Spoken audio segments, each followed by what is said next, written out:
This is definitely one of those videos that you guys have asked for, and we've talked about hurricanes briefly when doing many of our videos, but we've never actually done a full video on hurricanes.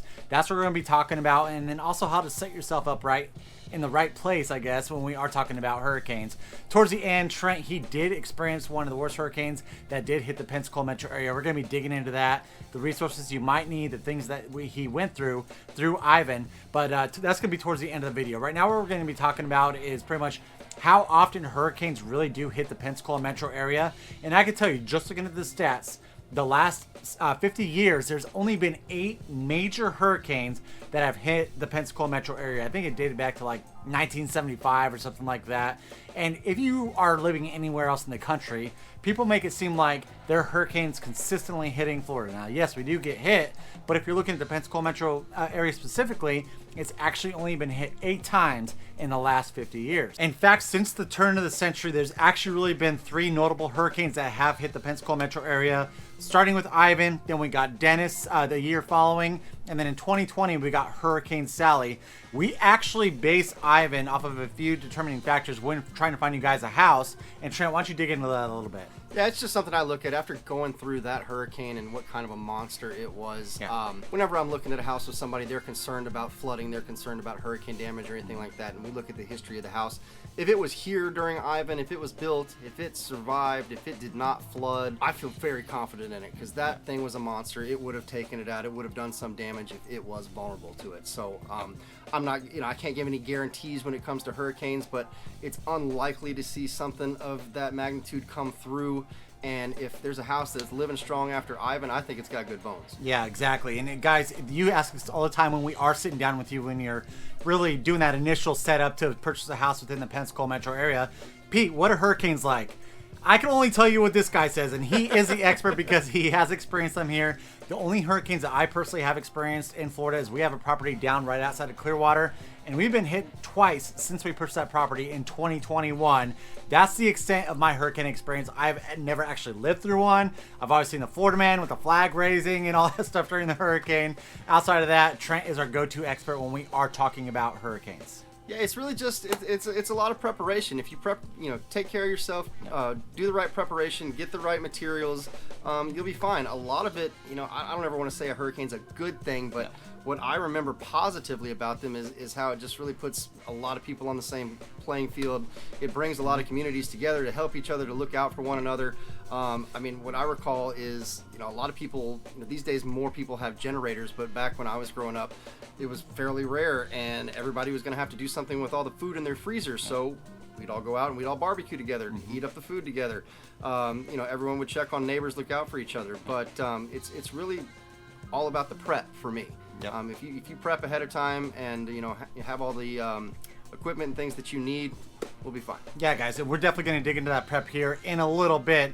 First, let's talk about a few characteristics that we are looking for outside of that Ivan theory, right? Like if it wasn't damaged during Ivan or if it wasn't flooded during Ivan, then you should be good to go. But there's definitely a few other factors that we do look into. And one of those factors is going to be flood zones. This is something that you consistently ask about, more so on the insurance side. It's like, do I have to have flood insurance? Do I not? And so we're constantly looking at those flood zones, kind of what we're looking at.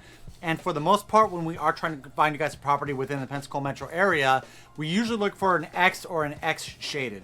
That means that typically I think how FEMA puts it is X unshaded, you have a 0.2% chance that that property will flood within the year. If it's X shaded, it goes up to a 0.2 to a 1% chance that the property will flood within the year. And most of the time, I'm not going to say every single time because a lot of the times this is determined on the lenders, you will not have to cover flood insurance on that property. Then we break into AE, and Trent's going to kind of hit a little bit on AE flood zones. Yeah, and back to the flood zone X real quick.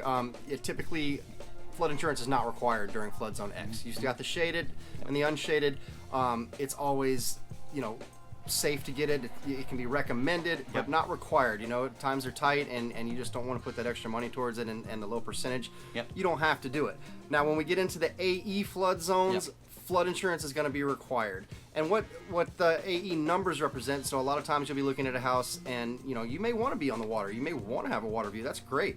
It could be in flood zone AE3, for example. And what that means is is there's a 1% chance, or 1% or over, that it will flood, and if it does flood, it could flood up to 3 feet above sea level. Yep. So what you would really want is a elevation certificate that can be provided by a survey that says that the lowest point of this home sits at 4 feet above sea level. So you're in a flood zone AE3, could flood to 3 feet. You're sitting at 4 feet below, above sea level.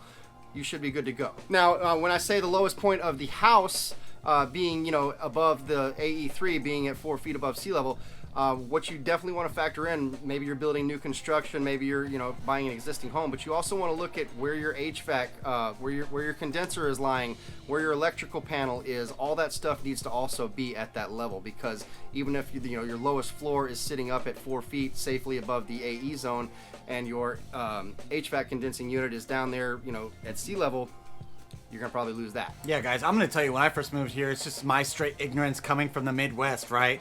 I saw these condensers like way up in the sky. I was like, what the hell is that all about? How are you gonna service that? That's gonna be horrible, not knowing about these flood zones. And that's why it's so important. If you are in that flood zone, like you were saying, AE3, and say it's right on the ground, guess what? If it floods, that condenser is gonna get the brunt of that water coming in. So it's good to know these things. That way, when you are looking for a house, do I need flood insurance, to make sure that things are done right in a way so that if there is a flood, your condensers, your electrical, and all that stuff is not going to be exposed to the water that is coming in.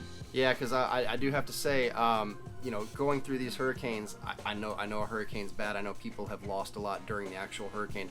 My personal experience, the week to 2 weeks that follow a hurricane is much, much worse. You lose something like your HVAC, you lose your power.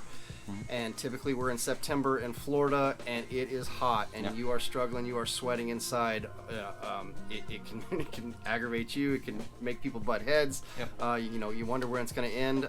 But that is something, maybe you are safely above where it's going to flood. Your living room is good, but your HVAC unit was down at sea level and went out, and you're sitting in that 95-degree living room wishing you had elevated it. Also, another thing too, and something that we realized when we first moved here, and so we first purchased an investment property here, right, guys? And we had noticed that we have a AE flood zone going up into like the middle of our front yard or something like that. Trent was walking us through this, and so we're like, holy crap, do we require flood insurance? And Trent, you could speak to this a little bit more than I could, but I believe initially, because they did see that, they were saying yes, you were required to have flood insurance. And then Trent fought for us a little bit. It's like, wait a second, it's in the middle of the front yard, and the main structure is not within that flood zone. Is that correct? That is correct. Yeah, the flood zone, the map went right through their front yard, and you could see where the flood zone ended. So technically, no, they did not, for their structure, require flood insurance for it. It was flood zone X. Now, had they wanted to purchase it just in case we got something like Ivan or something bigger come through, always protect yourself, but not required in that circumstance. All right, so 2 questions for you, Trent. So do you have kind of a range? I know Trent's not the main insurance guy. We're actually trying to get someone on insurance to talk about this. What if someone decides to add on flood insurance? What are they looking at on an annual basis typically, you see? I think typically that'll probably add anywhere from $900 to $1,200 annually. And that'll just tack onto your insurance payment, go into your monthly. But that's what you should factor in for that. And then the second question I have for you is, when is hurricane season within the Pensacola metro area? I typically start prepping in August. Hurricane season can run as late as the end of October, the beginning of November. I think as we start to cool off, when we get towards the end of October, it's less likely, but I still keep an eye out. But September, late August, early October, be ready, be prepared. Typically I get things that I will use anyway. You have them on hand so that if the storm comes, you're not fighting the masses, running to the store, clearing out the shelves, getting in lines. You have it all ready to go, and then if a storm doesn't come, it's all stuff that you can use anyways. And the way I like to look at it, whenever I have everything that I need, we usually don't get hit. It's when I don't go get that stuff, that's when it's on its way. It's better to have it, not need it, than need it, not have it. Yeah. So technically, if you guys are watching this video later on, it doesn't apply. But right now, this video was recorded in September of 2025.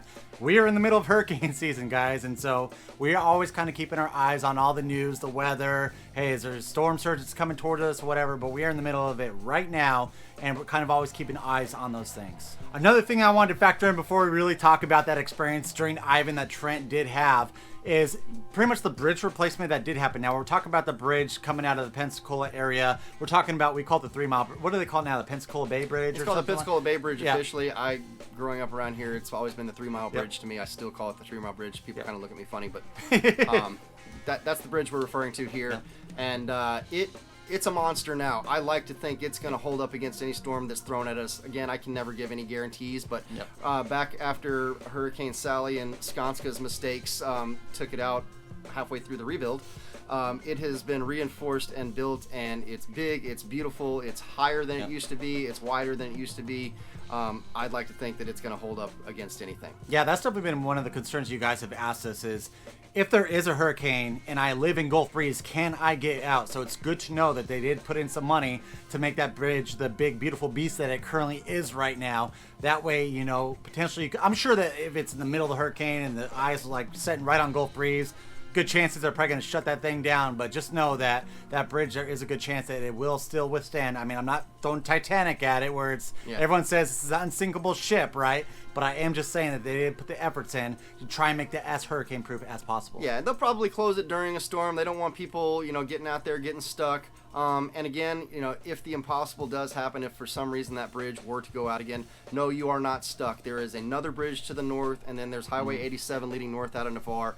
There's two other options, or vice versa. Let's say the Avalon Bridge heading north gets washed out. Then we've still got the new Pensacola Bay Bridge, 3 Mile Bridge, and Highway 87 is not a bridge, so you know it is not convenient. It will take you a lot longer to get from Pensacola into Gulf Breeze or vice versa, but there is a way. You are not stuck. Yep.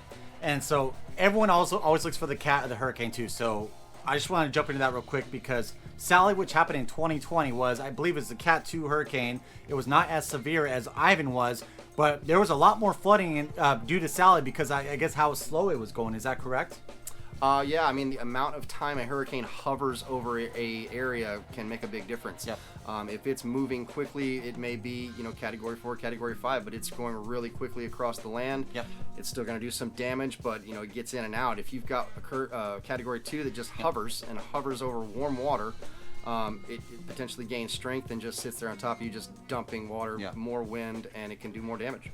All right, cool, guys. We are definitely there now where we're going to be talking about Ivan a little bit and kind of what Trent went through, what he experienced, and how to best prepare for those situations. Before I do so, though, guys, if you are looking at purchasing real estate from Pensacola going all the way down into 30A, we are your top realtors helping you out with all your relocation needs. Give us a call or text at that phone number right below. Right below it there, we always answer, doesn't matter date or time, but if you're not quite ready to purchase, just want to educate yourself on this portion of the Panhandle and also Florida, make sure you hit that subscribe button. Thumbs up, notification bell. That way you're notified every single time we put out a brand new video. All right, Trent, let's hear it. Paint a picture for us. What did Ivan look like? What did you experience? Because I say I crack up to it, but I don't want to say I crack up to it. But just hearing your stories, it definitely brings a smile to my face that you kind of went through with it a little bit. Yeah, you know, again, I don't ever want to downplay what some people did go through. Some people lost a lot. Some people lost some probably relatives and stuff like that. It was a very, very bad storm. I can look back and laugh on it because it was just a miserable time for me, and it's something that I can laugh at. But, you know, in talking about this also, I would like to say some of the things that I wish I had or had done, and one of those would be a generator. I did not have a generator. I was younger back then. We probably couldn't even afford one. But there's several different options that you'll see homes with these whole house generators that basically is a switch that flips and your whole house will operate like normal. You can even have a natural gas line running to that so you don't have to go prep for it. But not everybody can afford something like that, so there are portable generators you can get in which you'll just need some gas cans on hand. So again, I like to probably at the beginning of August every year, I go fill 10 gas cans up and I keep them in my garage. I have them if I need them. If a storm hits, I've got a portable generator, but you know what? If the storm doesn't hit, I just throw them in my car after hurricane season, and we do that again the following year. Batteries, candles, obviously food, water. I like to recommend everyone, if you've got bottles of water, if you've got anything like that, freeze it. Go ahead and get everything cold frozen. It's gonna thaw, but it'll, you know, stay cold a little bit longer. Fill up your bathtubs with water, and then, you know, just the non-perishables, but go ahead and have all of that on hand.